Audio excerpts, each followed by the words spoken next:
এই পরিকল্পনা যখন কাফের মুশরিকরা করল, আল্লাহ রাব্বুল আলামিন তার হাবিব সাল্লাল্লাহু আলাইহি ওয়াসাল্লামকে জানায় দেন, নবীজি আপনাকে তারা হত্যা করে ফেলবে, আপনি আজকে রাত্রি মক্কা থেকে মদিনায় হিজরত করে ফেলবেন। আল্লাহর নবীর কাছে যখন আল্লাহর পয়গাম পৌঁছে গেল, আল্লাহর পয়গম্বর আলাইহিস সালাম হযরত আবু বকর সিদ্দিক রাদিয়াল্লাহু তাআলা আনহুর বাড়িতে আসলেন। আম্মা জান আয়েশা বলেন, নবীজি কখনো এমন সময় আমাদের বাড়িতে আসেন না, কিন্তু এই দিন না মুহাম্মদ সাল্লাল্লাহু আলাইহি ওয়াসাল্লাম বিকালবেলা আমাদের বাড়িতে আসলো, এসে আমার আব্বা জানের সঙ্গে কথা অবগতন করলো। মুহাম্মদ সাল্লাল্লাহু আলাইহি সাল্লাম হযরতে আবু বকর সিদ্দিককে বললেন, আল্লাহর আদেশ চলে এসেছে মক্কা থেকে মদিনায় হিজরতের জন্য, আজকে রাতে আমাদেরকে মক্কা থেকে মদিনায় হিজরত করতে হবে। মুহাম্মদ সাল্লাল্লাহু আলাইহি সাল্লামের কথা শুনে নবীজির সাহাবী হযরত আবু বকর সিদ্দিক রাদিয়াল্লাহু তাআলা আনহু বললেন, নবীজি লাব্বাইক, আমি হাজির আছি, কখন যেতে হবে আপনি শুধু আমাকে ইশারা করবেন।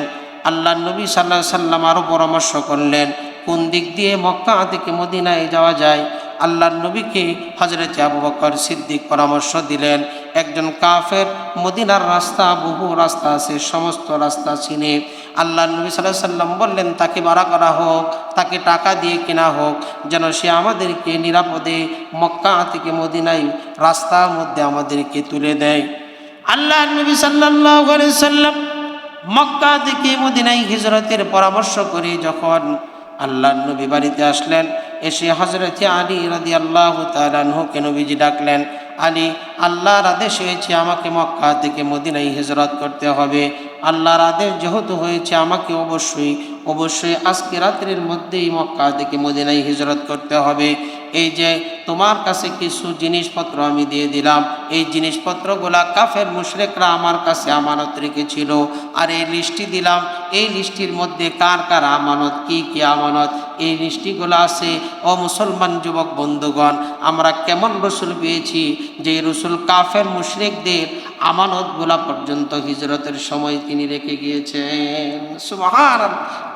এই মাসটা সম্মানিত ঘোষণা আল্লাহ করেছেন। আল্লাহ বলেন, ইন্না ইদ্দাতাশ শুহুরি ইনদাল্লাহি 12 শাহরান ফি কিতাবিল্লাহ। আল্লাহর কাছে 12টি মাস মনোনীত, আল্লাহ তাআলা 12টি মাসকে তিনি মনোনয়ন করেছেন, তার মধ্যে 4টি মাসকে আল্লাহ তাআলা সম্মানিত ঘোষণা করেছেন। সম্মানিত মাসসমূহের মধ্যে একটি মাস হচ্ছে মুহররম মাস। আমরা এই মাসে উপস্থিত হয়েছে আমাদের সামনে।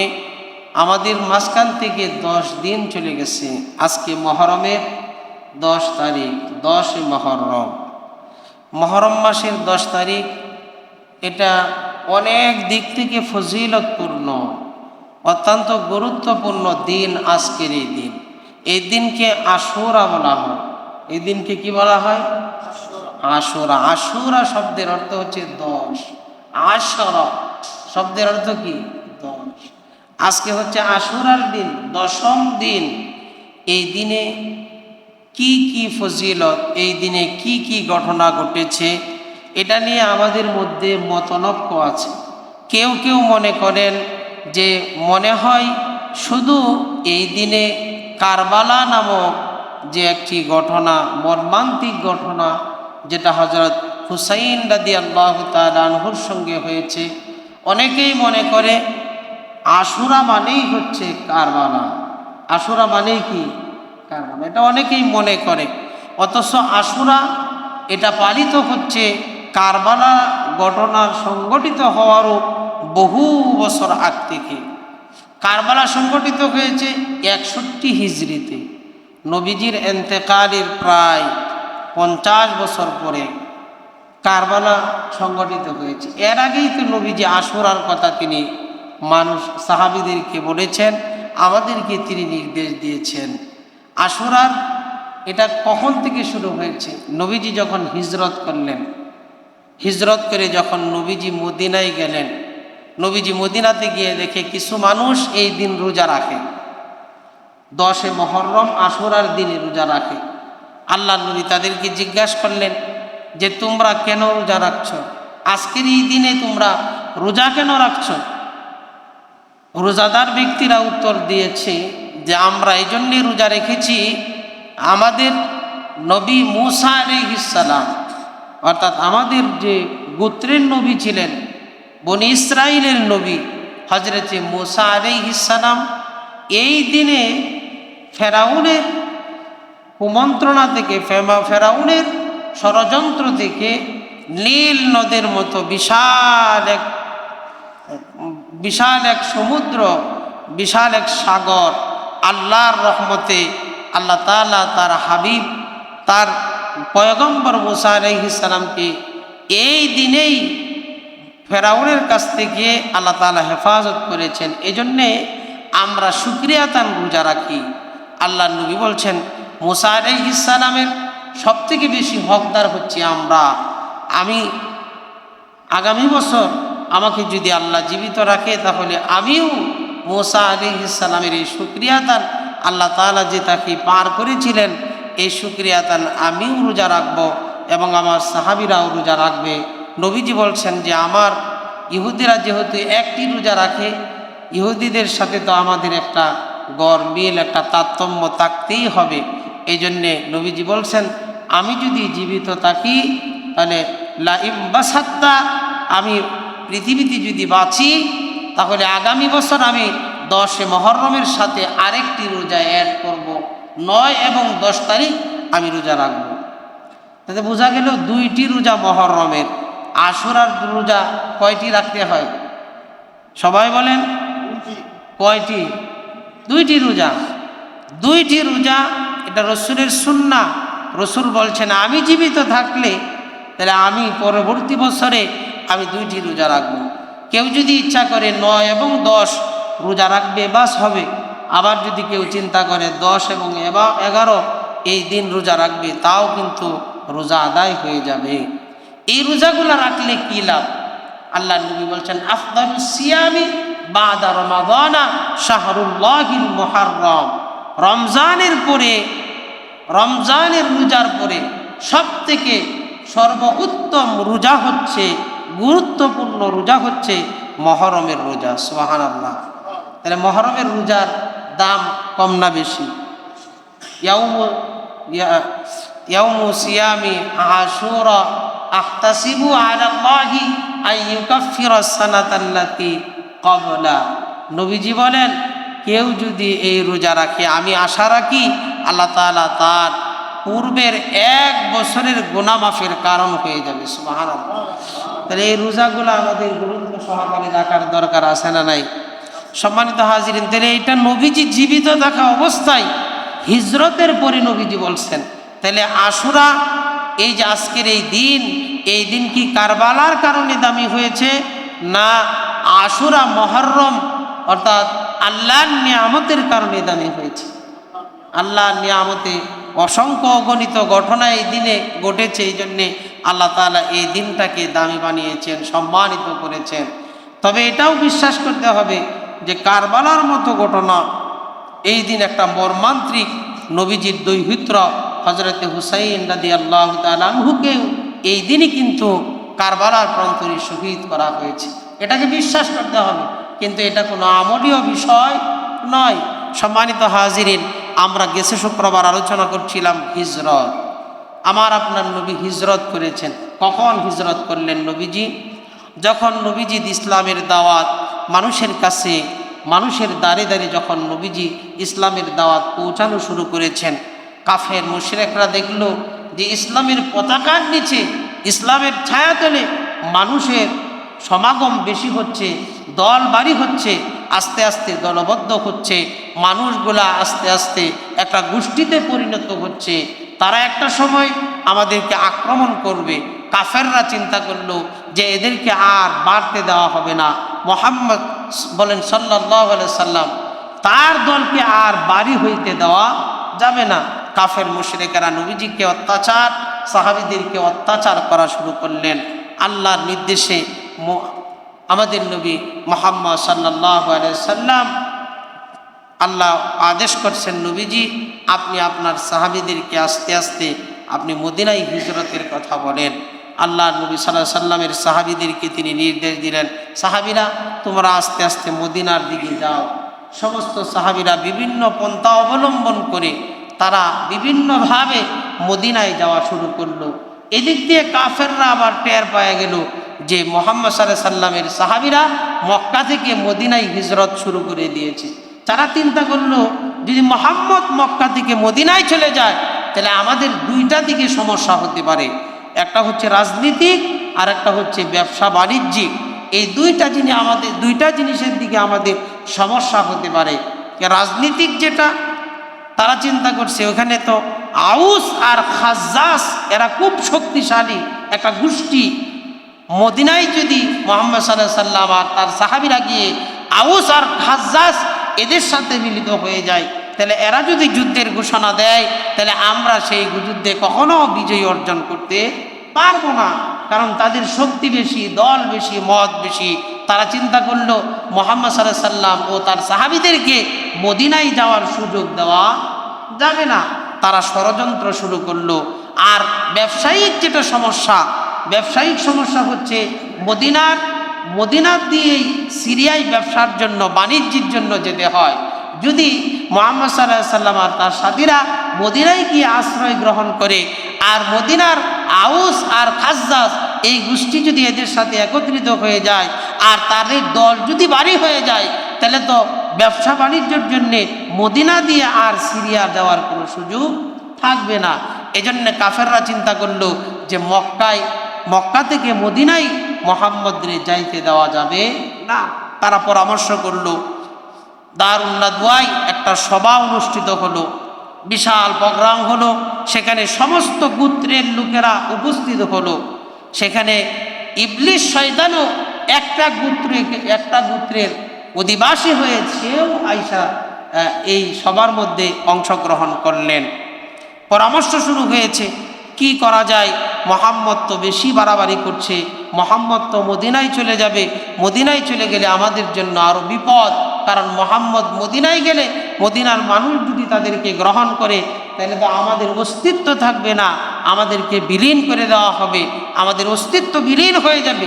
এজন্য মুহাম্মদরে কেমনে কি করা যায়।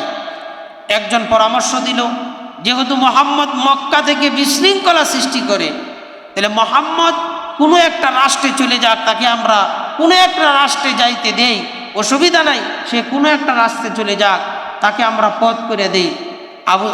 এই প্রস্তাব যখন রাখলেন শয়তান তখন রাগান্বিত হইলেন, এই প্রস্তাবটা কে রাখছে?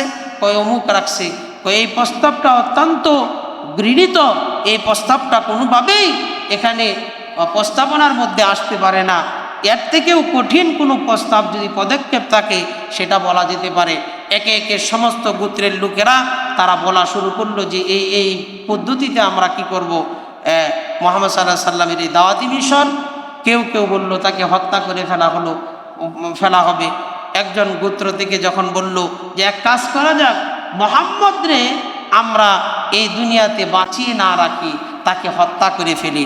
এই কথাটা বললেন আবু জাহেল, যার নাম ছিল আবুল হাকাম, মানে জ্ঞানীদের পিতা, কিন্তু আসলে তো সে জ্ঞানী না, এজন্যে নাম তার হয়েছে কি আবু জাহেল, মূর্খদের পিতা। আবুল হাকাম বলল, অর্থাৎ আবু জাহেল বলল যে মুহাম্মদ রে হত্যা করে ফেলা হোক, এটাই মনে হয় সব থেকে বেশি সমাধানযোগ্য হবে, এর থেকে সমাধান আমার কাছে আর মনে হয় না। এদিক দিয়ে শয়তান লাভ মেরে দাঁড়িয়ে গেল। এই প্রস্তাব কে রাখছে? ওই যে আবু জাহেল রাখছে। যে শয়তান তো আরেক শয়তানকে চিনে, এক শয়তান আরেক শয়তানকে কি করে চিনে। আবু জাহেলের প্রস্তাবটা বলে যে এই প্রস্তাবকে কি করা হোক, গৃহীত, এই প্রস্তাবকে কি করা হোক, গ্রহণ করা হোক, এই প্রস্তাবকেই বাস্তবায়ন করা হোক। ইনি যে প্রস্তাব রাখছে এটাই অত্যন্ত সুন্দর একটি প্রস্তাব। আবু জাহেলের প্রস্তাব গ্রহণ করা হলো। কিভাবে তাকে হত্যা করা যায়, মুহাম্মদ সাল্লাল্লাহু আলাইহি সাল্লামকে কিভাবে হত্যা করা যায়, পরামর্শ হলো প্রত্যেকটা গোত্র থেকে যুবকরা, যারা শক্তিশালী যুবক, এমন শক্তিশালী যুবকদেরকে কি করা হোক, তার হত্যার জন্য নিযুক্ত করা হোক, যেন মুহাম্মদের হত্যার পরে এমন কোনো দোষ যেন কোনো গোত্রের দিকে না যায়, প্রত্যেকটা গোত্রের লোক যদি থাকে তাহলে কোনো গোত্রের এই দোষ দেওয়ার সম্ভাবনা থাকে না। এই পরিকল্পনা যখন কাফের মুশরিকরা করল, আল্লাহ রাব্বুল আলামিন তার হাবিব সাল্লাল্লাহু আলাইহি ওয়াসাল্লামকে জানায় দেন, নবীজি আপনাকে তারা হত্যা করে ফেলবে, আপনি আজকে রাত্রি মক্কা থেকে মদিনায় হিজরত করে ফেলবেন। আল্লাহর নবীর কাছে যখন আল্লাহর পয়গাম পৌঁছে গেল, আল্লাহর পয়গম্বর আলাইহিস সালাম হযরত আবু বকর সিদ্দিক রাদিয়াল্লাহু তাআলা আনহুর বাড়িতে আসলেন।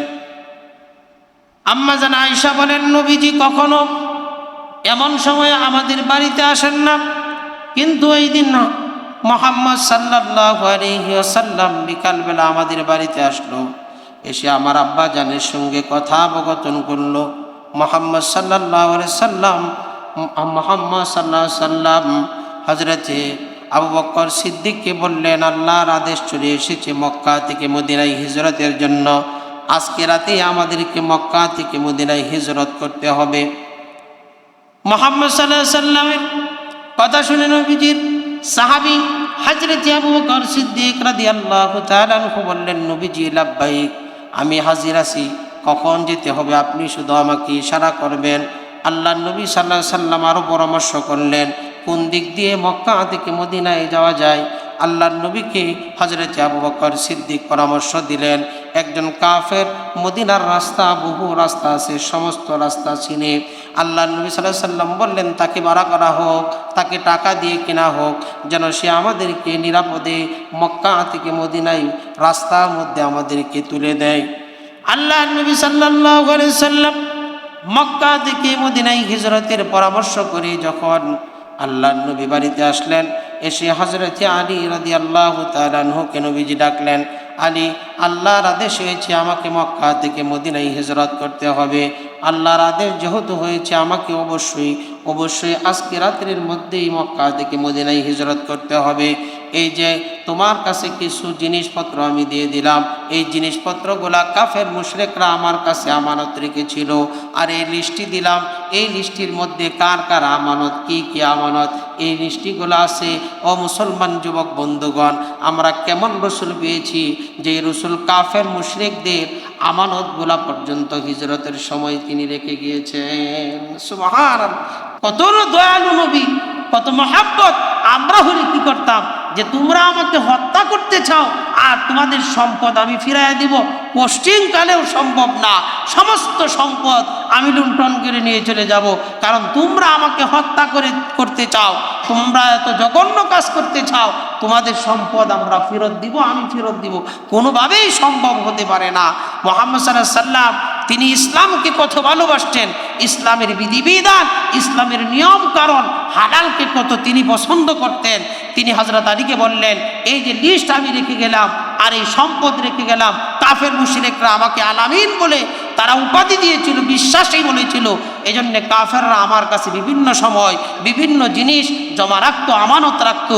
আমি হিজরতের পরে যেন কাফেররা এই কথা না বলতে পারে মুহাম্মদ আমাদের জিনিস নিয়ে বেগে গেছে, তুমি তাদের জিনিসগুলারে কি করবা, তাদের হাতে বুঝিয়ে দিবা। সুবহানাল্লাহ, কত কত স্বচ্ছ একজন নবীর উম্মত আমরা হতে পেরেছি। সুবহানাল্লাহ। হযরতে রাসূল করিম সাল্লাল্লাহু আলাইহি সাল্লাম হযরত আলীকে বললেন, আলী, তোমাকে আরেকটা কাজ করতে হবে, আমার চাদর মুড়ি দিয়ে আমার বিছানায় ঘুমিয়ে যেতে হবে, আমি এদিক দিয়ে চলে যাব, তুমি আমার বিছানায় ঘুমাবা। হযরতে আলী বললেন, ইয়া রাসূলুল্লাহ, আমি হাজির, আমি উপস্থিত, আপনার বিছানায় আমি আপনার চাদর মুড়ি দিয়ে ঘুমিয়ে যাব। অথচ নিশ্চিত নিঃসন্দেহে কাফেররা মুহাম্মদ সাল্লাল্লাহু আলাইহি সাল্লামকে হত্যা করতে আসবে, মুহাম্মদের জায়গায় যদি কেউ শুয়ে থাকে তাকেও কিন্তু হত্যাই করা হবে। এ নিশ্চিত মৃত্যু জেনেও কত আশিকে রসুলের প্রতি কত মহাব্বত, কত ভালোবাসা, কত উদাসীন, কত নিজের জীবনকে রসুলের জন্য বিলীন করে দেওয়ার জন্য সাহাবায়ে কেরাম তৈয়ার ছিল। হযরত আলী বলছি, ইয়া রাসূলুল্লাহ, আপনার চাদর মুবারক নিয়েই আমি আপনার বেডে আপনার বিছানায় শুয়ে যাব, ঘুমিয়ে যাব। অথচ হযরত আলী জানে কাফেররা আমাকে হত্যা করবে, আমাকে মারবে, কারণ মোহাম্মদরে মনে করবে যেটা মোহাম্মদ সাল্লাল্লাহু আলাইহি সাল্লাম, তারা আমাকে হত্যা করে ফেলবে। সদরে শাহাদাতকে গ্রহণ করেছে যে আমাকে মৃত্যুবরণ করলেও আমার রসুলের শরীরের মধ্যে যেন কোনো আঘাত না আসে। আমার মুসলমান বন্ধুগণ, আমরা রসুলকে ভালোবাসি, রসুলের আশেক দাবি করি, কিন্তু কোটি কোটি বার রসুলের মহাব্বত আমাদের অন্তর না থাকার কারণে কোটি কোটি বার রসুলের অন্তরের মধ্যে আমরা আঘাত দিচ্ছি, দাড়ি কাটছি, দাড়ি ছাড়ছি, বিভিন্ন সময় বিভিন্নভাবে রসুলের অপমাননা করতে গিয়ে, রসুলের সুন্নতকে অবহেলা করতে গিয়ে আমরা রসুলকে আঘাত দিচ্ছি। অথচ সাহাবীরা তারা রসুলকে কী পরিমাণ ভালোবাসছেন, সুন্নতকে কী পরিমাণ ভালোবাসছেন, মৃত্যু হবে এটা জেনেও তারা সদরে গ্রহণ করেছেন, একমাত্র কাকে খুশি করার জন্যে। সবাই বলেন কাকে? আল্লাহকে খুশি করার জন্যে। এই জন্য আমার বন্ধুগণ, আমার ভাইরা, আমাদের রসুলের আদর্শ আমাদের জিন্দিগিতে সুন্দরভাবে বাস্তবায়ন করার দরকার আছে না নাই? সবাই বলেন আছে না নাই?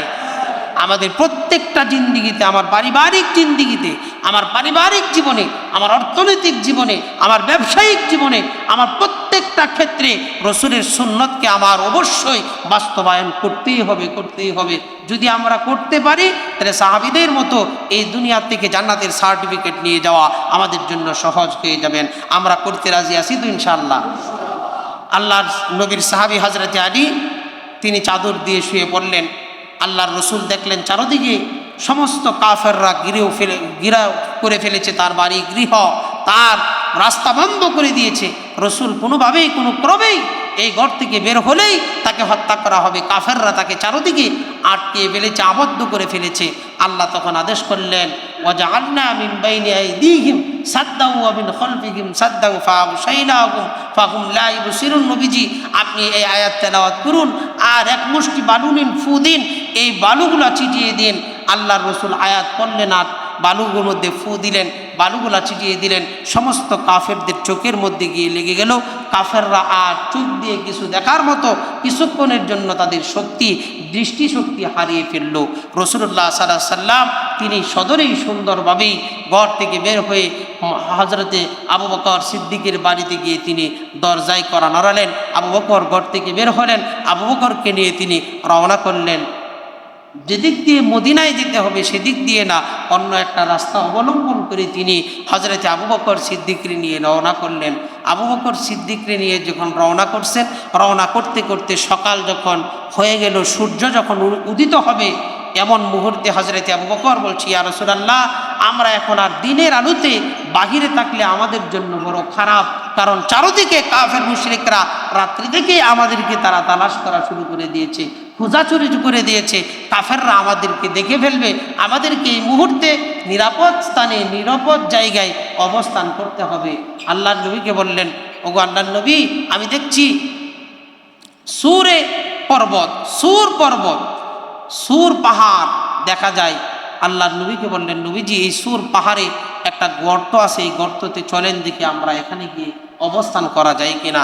আল্লাহর নবীকে বাহিরে রেখে হযরত আবু বকর সিদ্দিক বললেন, নবীজি আপনি বাহিরে দাঁড়ান, আমি এই গুহার মধ্যে গিয়ে পোকামাকড় থাকতে পারে, এটার মধ্যে বিশৃঙ্খলা জাতীয় জিনিস থাকতে পারে, বা আপনার কোনো এরকম বিষাক্ত কোনো প্রাণী থাকতে পারে, আমি এটা পরিষ্কার করে আসি। হযরত আবু বকর সিদ্দিক নিজে গিয়ে এই গুহাকে পরিষ্কার করলেন, নবীজিকে গুহার মধ্যে নিয়ে আসলেন। নিজের চাদরগুলা ছিঁড়ে সমস্ত গুহার মধ্যে যতগুলা ছিদ্র আছে সমস্ত ছিদ্রগুলা তিনি তার চাদর দিয়ে সমস্ত ছিদ্রগুলা ছিঁড়ে বন্ধ করে দিলেন। কিন্তু একটা ছিদ্র, যেই ছিদ্র বন্ধ করার মতো কোনো কাপড়ের টুকরা পাওয়া যাচ্ছে না। রাসূল ক্লান্ত, সারা রাত পথ হাঁটতেছে। পথ যখন মানুষ মানে অযথা হাঁটে, কোনো রাস্তাবিহীন জায়গায় হাঁটে, রাস্তা না চিনে হাঁটে, তখন কিন্তু অনেক ক্লান্তি লাগে, অনেক ক্লান্তিবোধ চলে আসে, কারণ কখন জানি কি হয়ে যায়। এই জন্যে কখনো পথ হাঁটা বন্ধ করে না, হাঁটতেই থাকে। বিপজ্জনক রাস্তা যখন শুরু হয় তখন আর মানুষ যতই বিপদ আসুক সে দাঁড়াইতে চায় না, সে হাঁটতেই থাকে। রাসূল করিম সাল্লাল্লাহু আলাইহি সাল্লাম হযরত আবু বকরকে নিয়ে সারা রাত্র কষ্ট করেছেন, ক্লান্ত। হযরত আবু বকর বসলেন, তার উরুর মধ্যে রাসূল করিম সাল্লাল্লাহু আলাইহি সাল্লাম ঘুমিয়ে গেলেন। একটা পা মুবারক দিয়ে যেই গর্তটা বন্ধ করার জন্য কাপড় ছিল না, হযরত আবু বকর তার পা মুবারক দিয়ে সেই গর্তকে আবদ্ধ করে রাখলেন, বন্ধ করে রাখলেন। রসুল করিম সাল্লাল্লাহু আলাইহি সাল্লাম ঘুমাচ্ছে, ওদিক দিয়ে গর্তের মধ্যে এক বিষাক্ত এক সাপ ছিল। এই সাপ হযরত আবু বকর সিদ্দিকের পায়ের মধ্যে আঘাত করা শুরু করলো। হযরত আবু বকর সিদ্দিক তিনি বিষের যন্ত্রণায় কাতরাচ্ছে, কিন্তু রসুল ঘুমাচ্ছে, রসুলের যেন কোনো কষ্ট না হয়, আল্লাহর হাবিবের যেন কোনো কষ্ট না হয়। ও আমার যুবক বন্ধু, দেখো সাহাবীরা কি পরিমাণ রসুলকে ভালোবাসছে। আমার হাবিব ঘুমাচ্ছে, সে যেন ঘুম থেকে জাগ্রত না হয়, তার জন্য বিন্দু পরিমাণ কষ্ট না হয়, এজন্য তিনি সাপের মতো বিষাক্ত প্রাণীর সুমূল সে গ্রহণ করেছে, কিন্তু রসুলকে কষ্ট হইতে দেয় নাই। অথচ আমাদের যুবকেরা রসুলকে নিয়ে ব্যঙ্গচিত্র করে, কিন্তু যুবকেরা হাসি ঠাট্টা করে, কিন্তু রসুলের ব্যঙ্গচিত্র তাজা করে, তাদের বিরুদ্ধে তারা কখনো কখনো কখনো তাদের বিরুদ্ধে গিয়ে কথা বলে নাই। অথচ উচিত ছিল আমার পরিবার, আমার মা, আমার বাবা, আমার সব কিছুর আগে হচ্ছে আমার রসুল। আমার রসুলের চরিত্রকেও নিয়ে কথা বলবে। আমি দুনিয়াতে বেঁচে থাকবো তা হতে পারে না, প্রয়োজন পড়লে আমি জীবন দিয়ে দিব, শহীদ হয়ে যাব, কিন্তু রসুলের চরিত্রের মধ্যে বিন্দু পরিমাণ আঘাত লাগতে দিব না। কথা বলেন ঠিক না বেটি? এটা আমাদের হওয়া দরকার ছিল, কিন্তু আফসোসের বিষয়, পরিতাপের বিষয় হচ্ছে আমরা শুধু বলি রসুলকে ভালোবাসি, কিন্তু আমি নিজেই নিজের জিন্দিগিতে চলতে ফিরতে কতবার যে রসুলকে আঘাত দিচ্ছি কোনো হিসাব নাই। আমার বন্ধুগণ, হযরত আবু বকর সিদ্দিক বিষাক্ত প্রাণীর সুগুলে তিনি কান্না করা শুরু করে দিয়েছেন, চোখ দিয়ে পানি প্রবাহিত হয়েছে, গাল বেয়ে বেয়ে রসুলের চেহারা মোবারকের মধ্যে পানি পড়ে গেল। আল্লাহ রসুল ঘুম থেকে জাগ্রত হয়ে গেলেন। আবু বকর কি হয়েছে? হযরত আবু বকর বলছে, ইয়া রাসূলুল্লাহ, সমস্ত গর্ত আমি আমার কাপড় দিয়ে আটকিয়ে দিয়েছি, কিন্তু একটা গর্ত আটকানোর বাকি ছিল, এখানে আমাকে বিষাক্ত প্রাণী সুবল দিয়েছে। আল্লাহর নবী নিজের ললা মুবারক নিজের মুখ থেকে বের করে হযরত আবু বকর সিদ্দিকের সেই ব্যথার জায়গায়, যেখানে সাপ দংশন করেছে, এই জায়গায় লাগায় দিয়েছে। মুহূর্তের মধ্যেই সাপের বিষ একবার নিঃশ্বাস হয়ে গিয়েছে, সব চূর্ণ বিচ্ছিন্ন হয়ে গিয়েছে। হযরত আবু বকর সিদ্দিক আবার সুস্থ হয়ে গিয়েছেন। সুবহানাল্লাহ। এটা হলো হিজরতের ঘটনা। তাহলে হিজরতের ঘটনা বড় কঠিন ছিল, হিজরতের ঘটনা বড় মারাত্মক ছিল। এই হিজরি সন কেন হিজরি সন হিসাবে আসলো? কারণ হিজরত রসুলের জীবনে সব থেকে কষ্টের একটা সময়, কারণ রসুল সব থেকে বেশি কষ্ট করেছেন হিজরতের মুহূর্তে। রসুলকে যেই পরিমাণ ঠাট্টা বিদ্রুপ আর কষ্ট দিয়েছেন তা হচ্ছে হিজরতের মধ্যে। এজন্য হিজরি সন অত্যন্ত দামি। মহররমের যে আজকের এই 10 তারিখ মহররম মাস, যে এটা হিজরি সনের হিসাব। এজন্য আমার বন্ধুগণ, যেহেতু হিজরত করতে গিয়ে রসুল এত কষ্ট করেছেন, এজন্য হিজরি সনের মহাব্বত আমাদের দিলে থাকার দরকার আছে না নাই? সবাই বলেন আছে না নাই? আমার কিসের ইংলিশ, কিসের বাংলা, আর কিসের ভিন্ন ভাষা, আমার কাছে সব থেকে দামি ভাষা হচ্ছে আল্লাহর কোরআনের ভাষা। কথা বলেন ঠিক কিনা? কোরআনের ভাষার থেকে দামি কোনো ভাষা হতে পারে না। কারণ কোরআনের ভাষা হচ্ছে জান্নাতের ভাষা, কোরআনের ভাষা হচ্ছে নবীর ভাষা, কোরআনের ভাষা হচ্ছে আল্লাহর ভাষা। যেটা আল্লাহর ভাষা হয়, যেটা রসুলের ভাষা হয়, যেটা জান্নাতের ভাষা হয়, এই ভাষায় আমার কাছে সব থেকে দামি ভাষা। কথা বলেন ঠিক কিনা?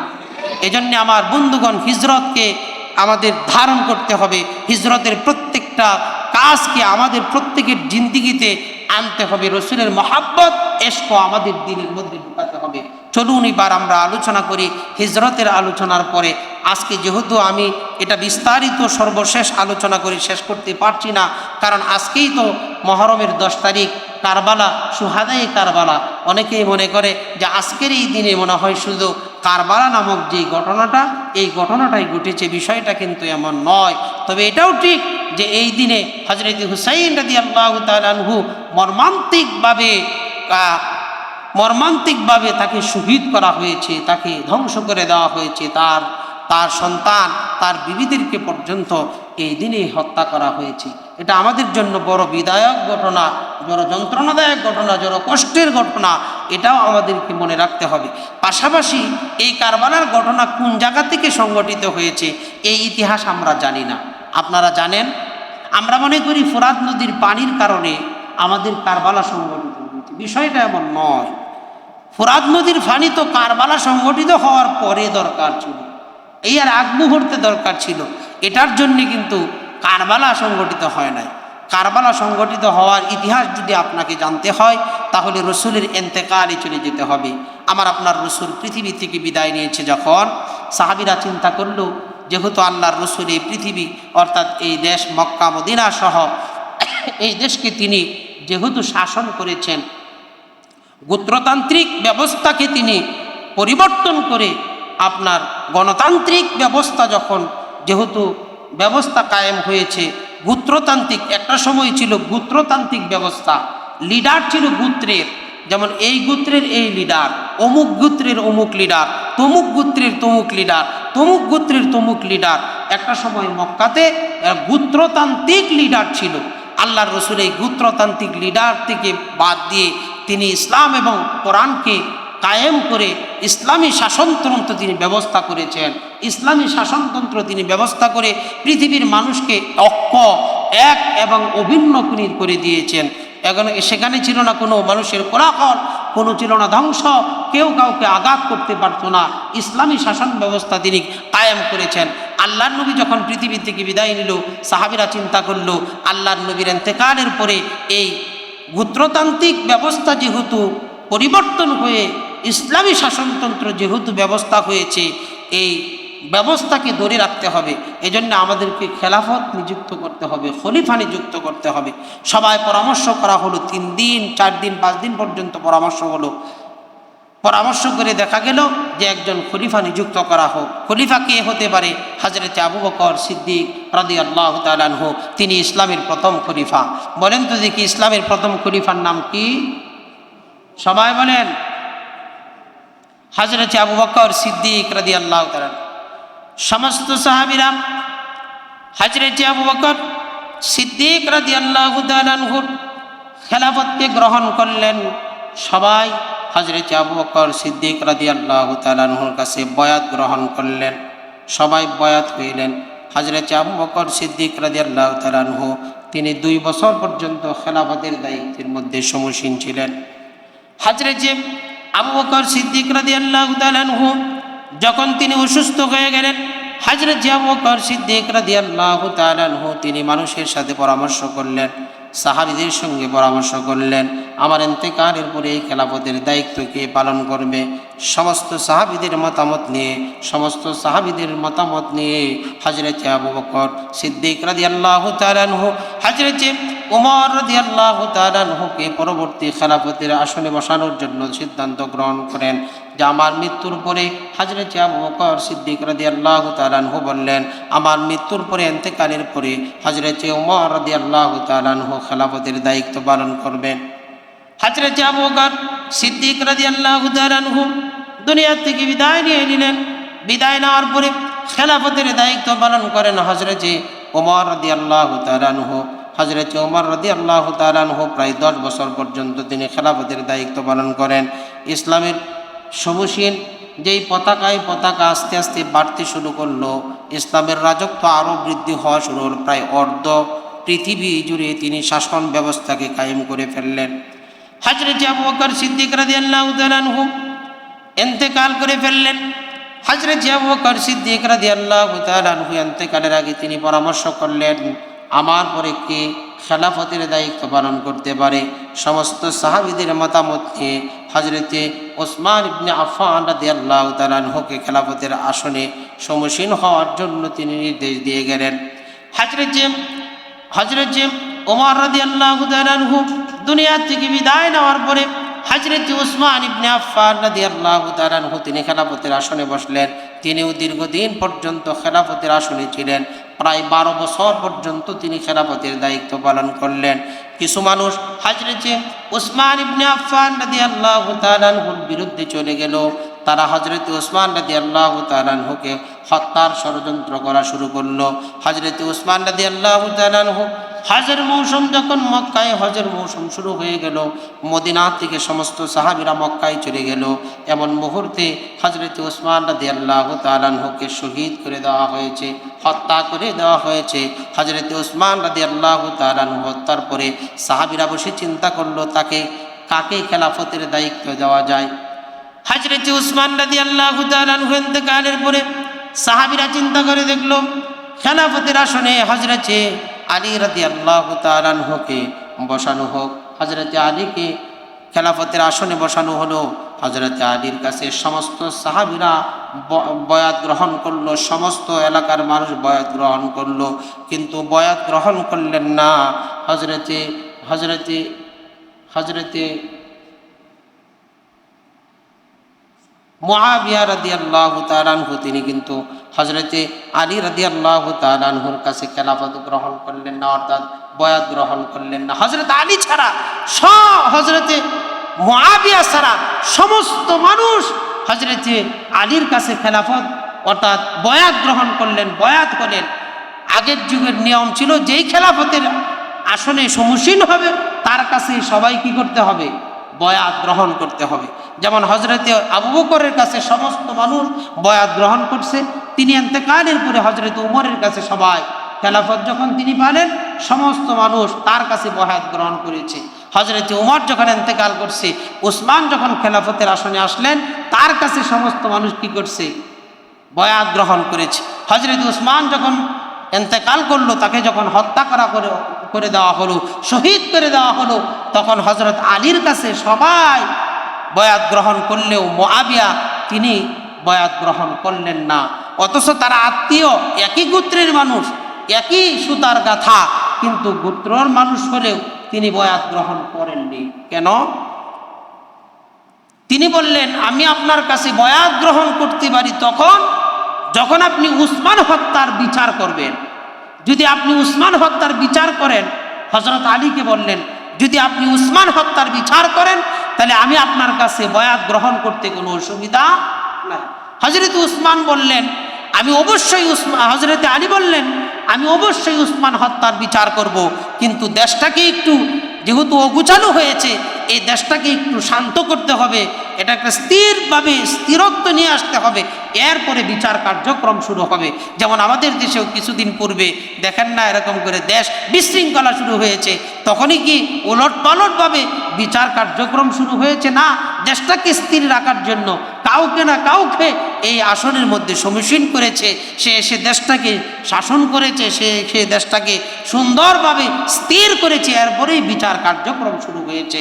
হযরত উসমান ইবনে আফফান রাদিয়াল্লাহু তাআলা আনহুর শহীদ হওয়া, যে ইন্তেকাল হয়েছেন, তাকে যে হত্যা করা হয়েছে, হযরত আলী চিন্তা করছে যে দেশটাকে আগে শান্ত করা হোক, এরপরে আমি কি করব? হযরতে উসমান ইবনে আফফান হত্যার বিচার করব। কিন্তু মুআবিয়া কোনো ক্রমে এটা মানতে রাজি না। একটা যুদ্ধও হয়ে গেল তাদের মধ্যে, সিজ্জিন নামক সেই যুদ্ধেও হযরতে আলী বিজয় অর্জন করলেও কিন্তু মুআবিয়া এরপরেও ক্ষুব্ধ হয়ে গেল। একটা ঘাতকরা চিন্তা করলো, ওই যে ঘাতকরা উসমানকে হত্যা করেছে, তারা চিন্তা করলো এই যে সুযোগ, এখন হযরত আলীকেও হত্যা করে ফেল। আমরা যদি হযরত আলীকে হত্যা করি তাহলে এই হত্যার দায় যাবে কার কাছে? মুআবিয়ার কাছে। মুআবিয়া যেহেতু তার সাথে হযরত আলীকে দেখতে পারে না, আমরা যদি হযরত আলীকে হত্যা করি তা সবাই মনে করবে হযরত আলীকে হত্যা করছে কে? মুআবিয়া। হযরত উসমান ইবনে আফফানের ইন্তেকালের পরে খেলাফতে যেহেতু আসছেন হযরত আলী, বসতে বসতেই 5 বছর চলে যায়। হযরত আলী বিচার করার আগেই ঘাতকরা হযরত আলীকেও শাহাদাত করে দিলেন। হযরত আলী ইন্তেকাল করে ফেললেন। ইন্তেকালের পূর্বে হযরত আলী খেলাফতের জন্য নিযুক্ত করে যান হযরত হাসান রাদিয়াল্লাহু তাআলা আনহুকে, যিনি নবীজির 2 পুত্র, নবীজির নাতি, যিনাকে ভালোবাসতেন নবীজি সাল্লাল্লাহু আলাইহি সাল্লাম। হযরত হাসান তার বাবার ইন্তেকালের পরে হযরত মুআবিয়া সেদিক দিয়ে এখনো রাগ, এখনো গুসা, এটা আলাদা হয়ে গেছে। হযরত হাসান রাদিয়াল্লাহু তাআলা আনহু 6 মাস তিনি খেলাফতের আসনে ছিলেন। একটা দল এসে হযরত হাসানকে বলছেন যে আপনার বাবাকে হত্যা করেছে মুআবিয়া, কারণ সে আপনার বাবাকে কি করতে পারতো না? দেখতে পারতো না। এই জন্য আমরা নিঃসন্দেহে বলতে পারি মুআবিয়াই আপনার বাবাকে হত্যা করলো। হযরত হাসান রাদিয়াল্লাহু তাআলা আনহু চিন্তা করলো যে তৃতীয় পক্ষ একটা এসে আমাদের ইসলামের মধ্যে বিরোধ সৃষ্টি করবে। এজন্য হযরত হাসান স্বেচ্ছায়, নিজের ইচ্ছায় তিনি পদত্যাগ করলেন, অর্থাৎ তার যে খেলাফতের আসন ছিল এটা নিজে ছেড়ে দিয়েছে। তিনি নিজে ছেড়ে দিয়ে মুআবিয়া রাদিয়াল্লাহু তাআলা আনহুকে খেলাফতের আসনে বসিয়ে দিলেন। হযরত হাসানের চিন্তা হলো যে মুসলমানদের মধ্যে কোনো বিরোধ থাকতে পারবে না, মুসলমানরা এক থাকতে হবে, একাকার থাকতে হবে। রসুলের এই দৌহিত্র যখন এই কাজ করলেন, রসুলের সেই হাদিস বাস্তবায়ন হয়ে গেল। একদিন রসুল করিম সাল্লাল্লাহু আলাইহি সাল্লাম বলছেন, সাহাবীরা শোনো, আমার হাসান হচ্ছে ইসলাম ঐক্যকারী, ইসলামের নৈতিক এবং সমস্ত মানুষকে একত্রিত করার এক চাবিকাঠি। আমার হাসানের দ্বারা ইসলামের একত্রিত হওয়ার একটা গ্রাণ আমি দেখছি। হযরতে হাসান যখন নিজে তার খেলাফতের আসন ছেড়ে দিলেন, নিজে মুআবিয়াকে খেলাফত দিয়ে দিলেন, তিনি চিন্তা করলেন যে মুআবিয়াকে যদি দিয়ে দিয়ে আমাদের মধ্যে যে বিরোধ আছে, এই বিরোধটা কি হবে? কেটে যাবে। আসলেও ইসলামের মানুষদের মধ্যে যেহেতু একটা বিরোধ ছিল, হাসান রাদিয়াল্লাহু তাআলা আনহু এই বিরোধ খেলাফত ছেড়ে দেওয়ার পরেই বিরোধটা কেটে গেল, মুসলমানরা একাকার হয়ে গেল, এক হয়ে গেল, সুন্দরভাবেই দেশ পরিচালনা হচ্ছে।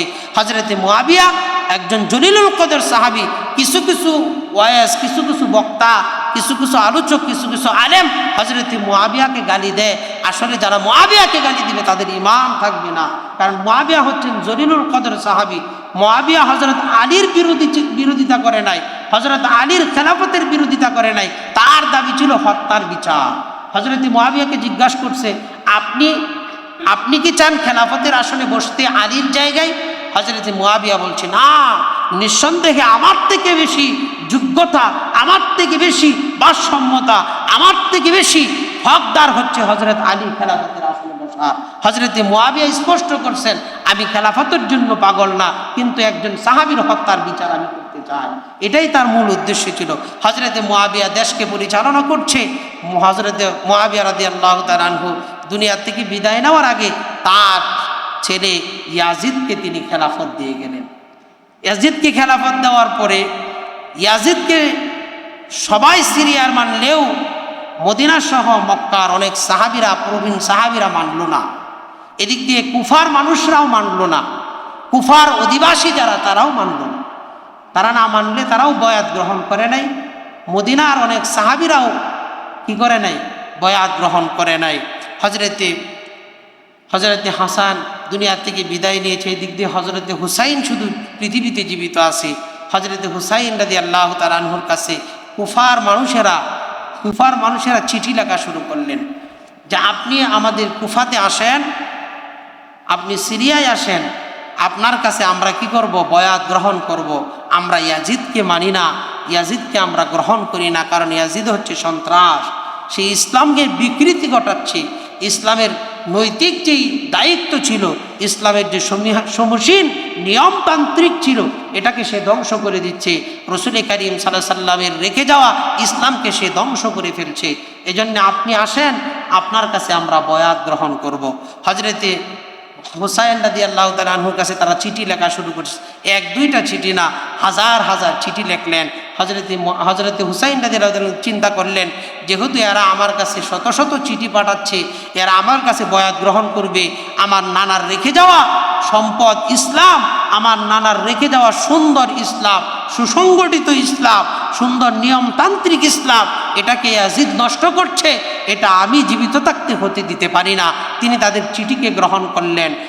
তিনি কুফায় যাওয়ার জন্যে চিন্তা করলেন।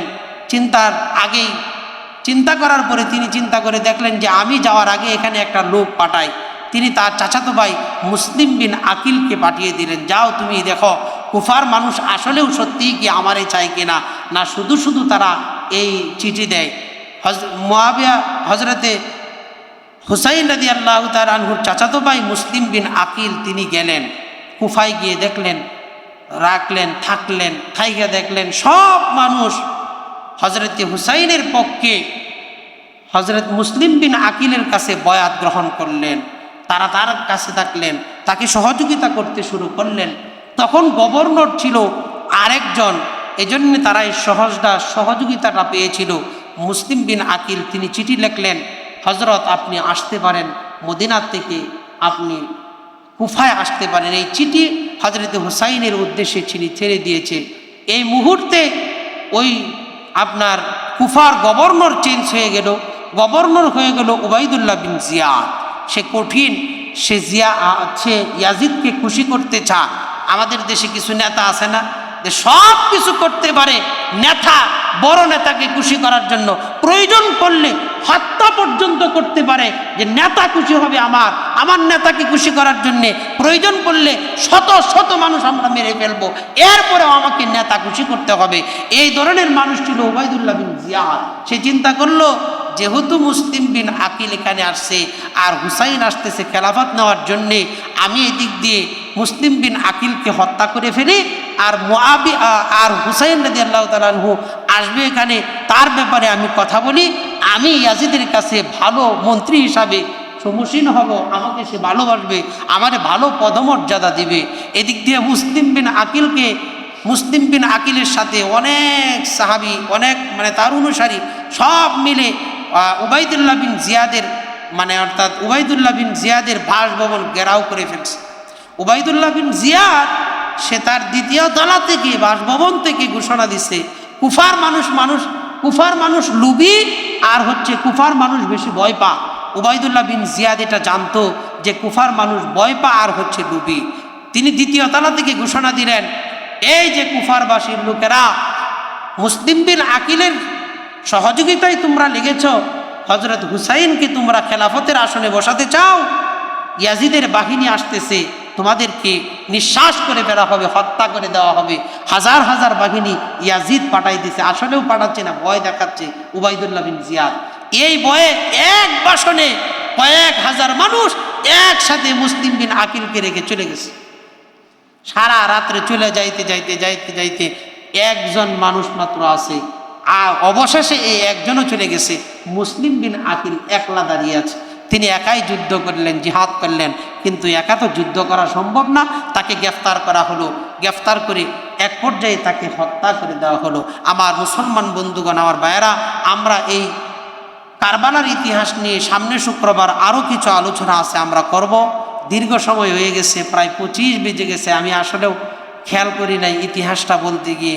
আজকে মনে হয় প্রায় ফ্যাক্টরি বন্ধ মহররমের কারণে। সম্মানিত হাজির, আমার সর্বশেষ কথা হবে, এই মহররম আমরা পেয়েছি আল্লাহর অসংখ্য অগণিত নিয়ামতের মাধ্যমে। কারবালার ইতিহাস এটা আমাদের একটা হৃদয় বিদারক ঘটনা। এটা আমরা শুধু কষ্ট পাবো, এর দ্বারা হাই হুসাইন করে করে নিজের শরীরের মধ্যে আঘাত দেওয়া, মাতন করা, বিভিন্ন অনুষ্ঠান যাপন করা, মিলাদ কিয়ামে অংশগ্রহণ করা, এটা ইসলামের সৌন্দর্য নয়। বরঞ্চ এই দিনে রসুল কি করছেন, আমাকে সেই জিনিস করতে হবে। রসুল এই দিনে রোজা রাখার কথা নির্দেশ দিয়েছেন। আমার আপনার জন্য এই দিনে রোজা রাখা, তাদের জন্য দোয়া করা, আর হুসাইনকে যারা শহীদ করেছে তাদেরকে ঘৃণা করা, তাদের জন্য বদদোয়া করা, তাদের জন্য বদদোয়া পাশাপাশি হযরত হুসাইনের জন্য আল্লাহর কাছে সুদোয়া করা, সুন্দর দোয়া করা। আমার ভাইয়েরা, আজকের আলোচনা এখানেই।